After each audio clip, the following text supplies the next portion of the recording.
Yeah, I feel like with the Ultimate Unions, it's kind of like a free for all. They can do whatever the hell they want, so they can kill this person, they can make this person crazy. I think the kind of two mandates for the Ultimate line right now are that there's only 3 ongoing books, and Hawkeye is a miniseries.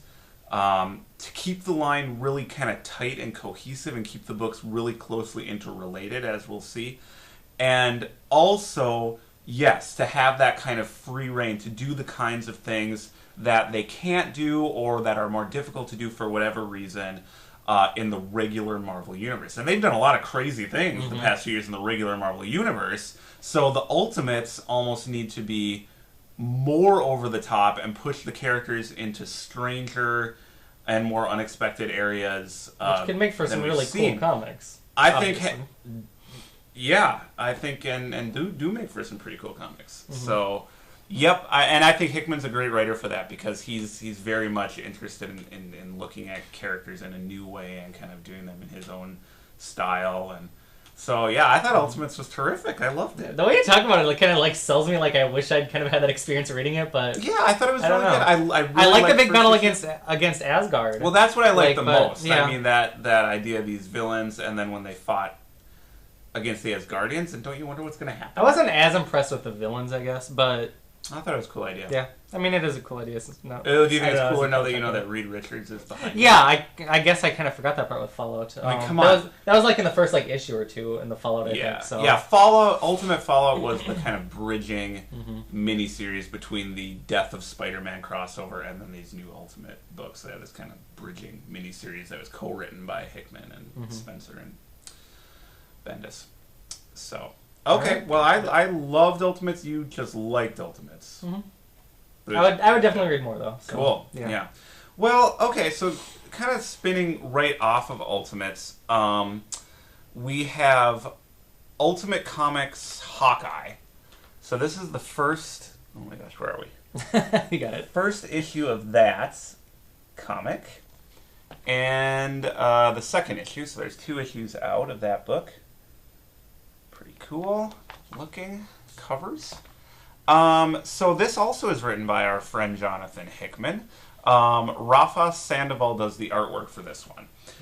This one, the art for me wasn't as good. Yeah, it was pretty bad. I didn't think it was bad. It was it got the job done. It was just, I didn't even get the job done. No? I feel like I was kind of confused, we're like what was going on, where they were at a lot of times. It was just kind of messy. I feel like. All right, but that's me.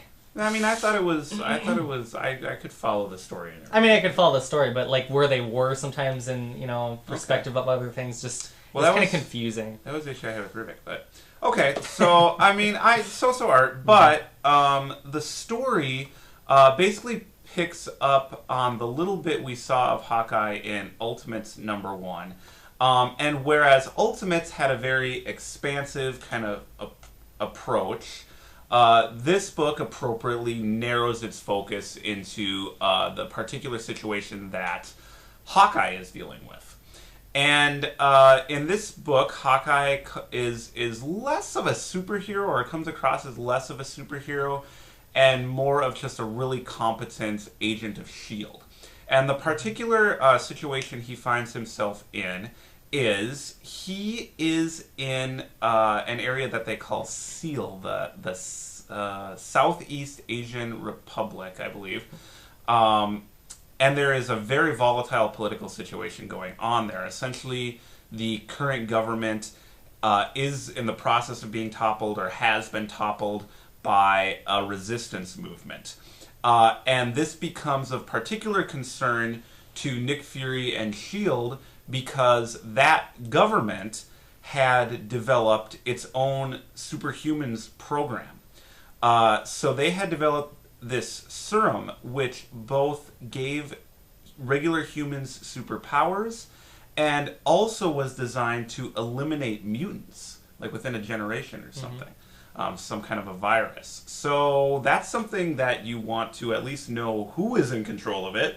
And because this government is in turmoil, it's kind of up for grabs. And it appears that the rebels essentially have gotten their hands on that serum. And we have this new group of superpowered characters who are kind of leading this resistance movement, and their ultimate goal is unknown, but probably not very good. Probably.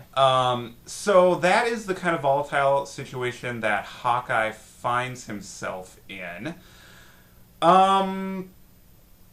Yeah, and that's kind of it. So most of the issue, at least issue 2, involved Hawkeye's attempts to infiltrate the Capitol and find the laboratory where these scientists had developed this serum and get his hands on that. Because essentially the serum's missing and Nick Fury wants it. So it's this really kind of hotbed political situation. So Hawkeye's operating in the midst of this war zone. So that's what essentially Hawkeye is about.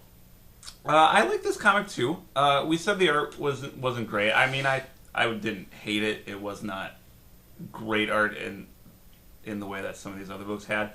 But I thought the story was tightly constructed and well constructed.